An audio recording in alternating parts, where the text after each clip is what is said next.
The real behind the 5 days, why I do these 5 days in the midst of these 4 weeks. And one of the reasons is because we want peace of mind, but oftentimes we don't make the time to feel what peace is like in a place of peace. It's like being at work in the place that stresses you and saying, I gotta take a breath. I gotta instead of figuring out, okay, where's my place of peace? Is it walking? Is it in the morning when I first wake up? And when you find peace there, that feeling resonates throughout your day. So not that you'll have peace throughout your day, but what you felt, you'll know how to recognize it so that you can return there. So if I'm at work and once I get stressed, I'm not going to find peace there if I start breathing in. But if I learn how to breathe before and I know what a deep breath feels like, then I'm like, oh, I can return to that place. But we all know that it can be a challenge when you have all this different stimuli coming at you. It's a challenge. So we want to get up early and exercise for a healthy body. But a healthy body isn't the true goal. So we say, okay, I want to get up, I want to exercise, I want a healthy body, but that's not the true goal. It's wake up at a time when you feel your best. And that's the point. Find a time where you feel your best to invest in you, because you are worth it. You're worth it. You're worth it. Or the day hasn't started to put the agenda on you. So when your day hasn't already started, make you the first thing on your to-do list. Dedicate the start of your day to you. Being a parent at times, that can be a challenge because you're trying to get the kids together, but give yourself an extra 5-10 minutes to feel what that peace is like. So where does this feeling come from? This rush, I won't get it done. I can't make this time to step back and find this place of peace. For me, is that you won't get it all done, although you never do. We never complete it. The task, the business is never done, right? So what's the need in rushing and being stingy with your time for you when you're not going to get it all done anyway? You're not going to get it all done. It's life. And that's what life is. It's constantly growing and evolving. And we evolve, we mature, we change with it. So again, make that time first thing for you.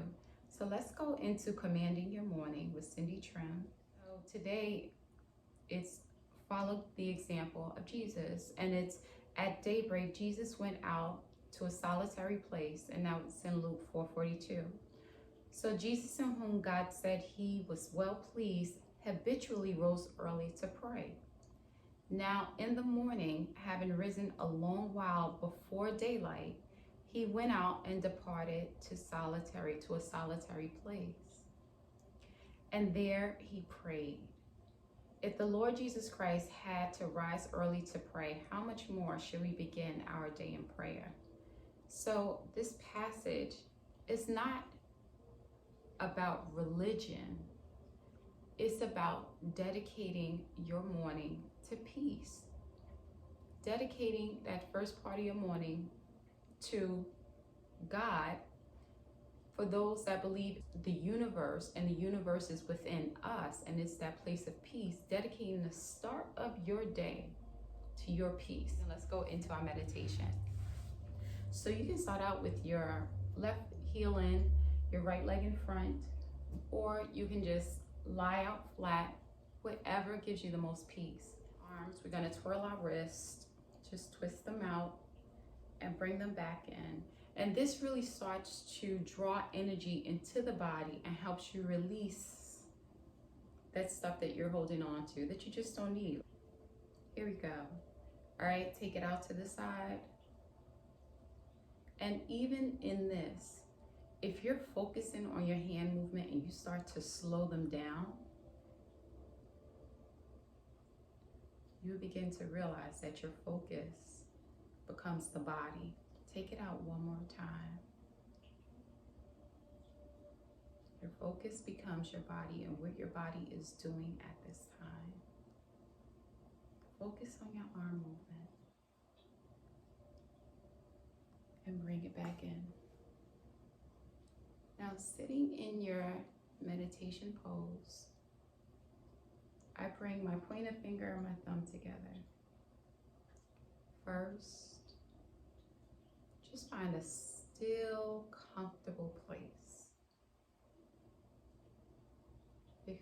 Fix your sit bones.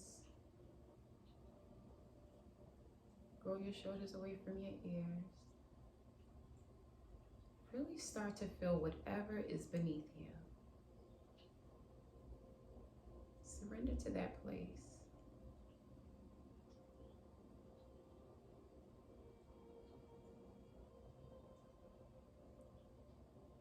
And once you start to surrender your eyes, and stop focusing, your eyelids can slowly come down.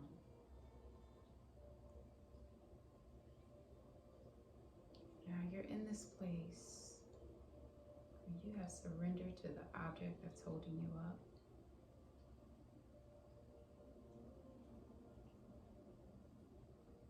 You're not focusing on anything right now but your breath.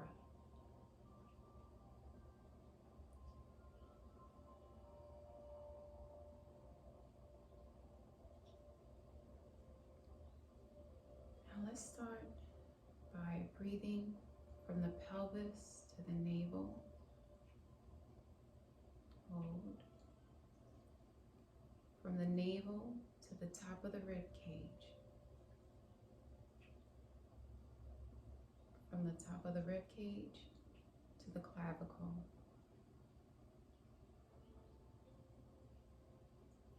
And release.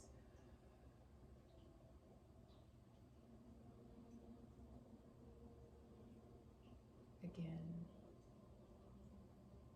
Breathe from the pelvis to the belly button. From the belly button to the top of the rib cage. From the top of the rib cage to the clavicle. And release.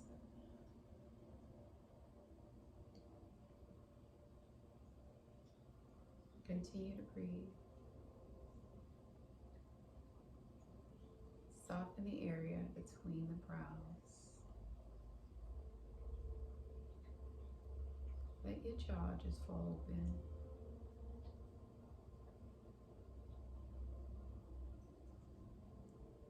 From the pelvis to the navel. From the navel to the top of the rib cage. From the top of the rib cage to the clavicle.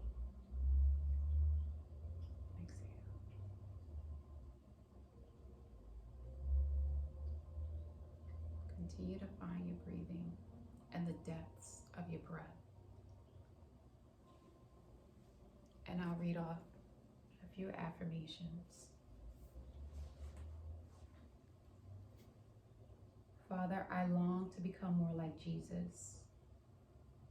Inhale that in.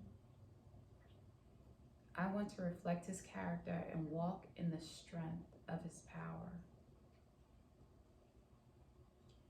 It is your will for me to be conformed to the image of your Son. You are the potter, I am the clay. Mold me. Shape my will so that it aligns with yours. Teach me to love others as you have loved us. Shape my will so that it aligns with yours. Focus on those words. Shape my will so that it aligns with yours. And continue to breathe. And now I just want you to fall into your breath.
body up.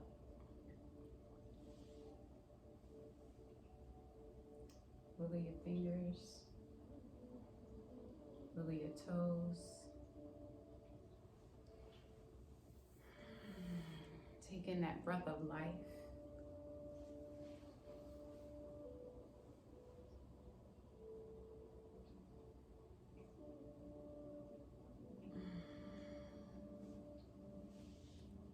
If you're lying down, slowly roll over to the side.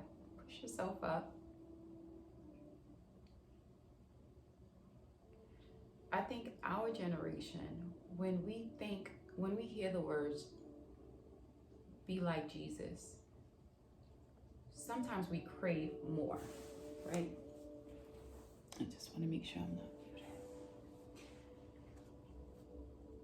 And we think, okay, we ask ourselves, what would Jesus do? You too, as God's child, though, should also ask, what would you have me do? And the two messages that stood out today was, shape my will so that it aligns with yours. Teach me to love others as you have loved us. While those seem like two separate thoughts, they're one and the same. Because once you find yourself in alignment, and that alignment isn't rushed, it isn't harried, there isn't anxiety behind it, it is just straight love. You begin to live as God has wanted you to live. From a place of love, from a place of peace. And that's what this is all about. It's all about. So I'm wishing you love. I'm wishing you peace throughout your day. I know we're talking about Philly and Philly traffic, but just know who you are. Know who you are in the grand scheme of things. And just return back to this breath.